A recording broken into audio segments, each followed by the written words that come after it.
Tonight involving country singer Connor Smith. Metro Police say Smith was involved in a crash that killed a 77-year-old woman. It happened Sunday night in Germantown. Okay, let's unpack this. We're diving into a really tragic and a frankly unexpected event that's crossing into country music news. Yeah, it's a difficult one. Our source today is just one article. It's from People magazine, and it details a fatal car accident involving country singer Connor Smith. Right. So our mission here, for you listening, is to take this one report and really just pull out the key facts as presented. Exactly. What happened, who's involved, what the sort of initial findings suggest, and also what context the magazine gives us about the situation and the people involved. Just getting the core story from this specific report. Okay, so let's jump right in. The main event described in the article, Connor Smith, the country singer, was involved in a fatal car accident. This was in Nashville. That's correct. And the article specifies the when and where pretty clearly. It happened on Sunday, June 8th. He was driving a Chevrolet Silverado pickup truck. Okay. And the other person involved? Identified as 77-year-old Dorothy Dobbins. And the circumstances. The article says she was walking across the road. Yes, and crucially, inside a marked crosswalk when she was struck. The piece also notes that she lived near the scene of the accident. Wow. And tragically, the outcome reported is that Ms. Dobbins was taken to Vanderbilt University Medical Center. And she later passed away there. Yes. Just terrible. Okay, so the article then moves into what the police have said so far, right? The initial finding. That's right. The Metropolitan Nashville Police Department, Yeah. they released some preliminary information. And this is where we get into the kind of the specifics of the investigation as reported. Police stated the preliminary contributing factor, that's the term they use, appears to be Smith failing to yield the right-of-way to the pedestrian. Right. And that phrase, preliminary contributing factor, that's, it's important. It's their first assessment based on what they saw initially. It suggests what they think likely caused it, but it's early days. Exactly. And failing to yield.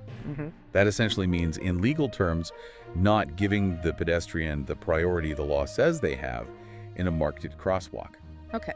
Now, the article also touches on other potential factors, things police often look for. Yes.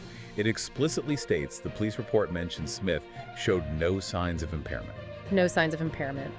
And the People article adds a bit more detail, citing a source. Right. A source apparently close to the situation saying it was an accident and that Smith was reportedly not under the influence and also not distracted by his phone. So you have this pairing of information in the report. The preliminary factor points to failing to yield. But these other common factors, impairment, phone distraction, are specifically mentioned as not being apparent or reported. It kind of lays out those different pieces side by side for the reader. It's interesting how they present that. It is. It highlights the knowns and the reported unknowns, or rather the reported absences of certain factors at this early stage. So with that initial factor identified, but apparently without those other issues, what does the article say about the legal status right now? Where do things stand?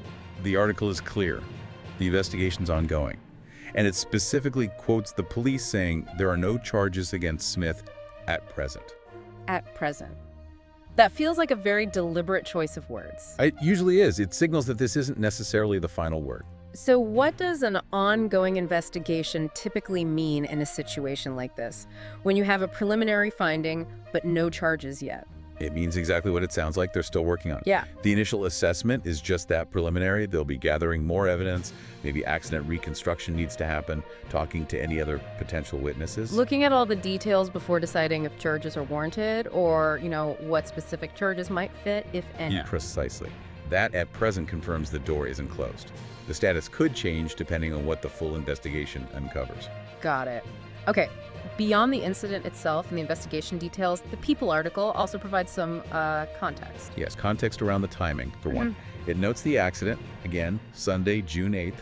That was the very last day of the big CMA Fest in Nashville. Right, a huge event for the city and the country music world. And then context about Connor Smith himself, for readers who might not know him well. What does it include there? Mentions he's actually from Nashville, born and raised. Signed to Big Machine's Valerie label. Released his debut album, Smoky Mountains, just last year. Okay, relatively new artist, but making moves. Yeah, opened for Luke Bryan, got nominated for New Male Artist of the Year at the ECMs this year. So, definitely someone on the rise. The article also mentions recent music. It does. A single called Country in the Clouds with Dylan Marlowe back in April. And he's featured on the new Twisters movie soundtrack. And one personal detail included? Yes, that he recently got married Yeah. to Leah Thompson, also in April of this year. So it paints a picture of him, his career trajectory, his Nashville roots. Likely included because he's a public figure involved in this. Makes sense. And the article also includes a statement from his side. Yes, from his attorney, provided directly to People magazine. What did the attorney say? Basically confirmed Smith's involvement in an accident that tragically claimed a life. Expressed sympathy, saying Smith's heart goes out to Mrs. Dobbins' family during this incredibly difficult time. Okay, acknowledgement and sympathy. And also, importantly, confirmed his cooperation with the authorities. The statement said he continues to cooperate fully with the ongoing investigation. So that's the message from his representation, acknowledging the tragedy, expressing condolences, and stating cooperation. Correct. Okay, so let's just recap based purely on this People article. We've laid out the reported facts.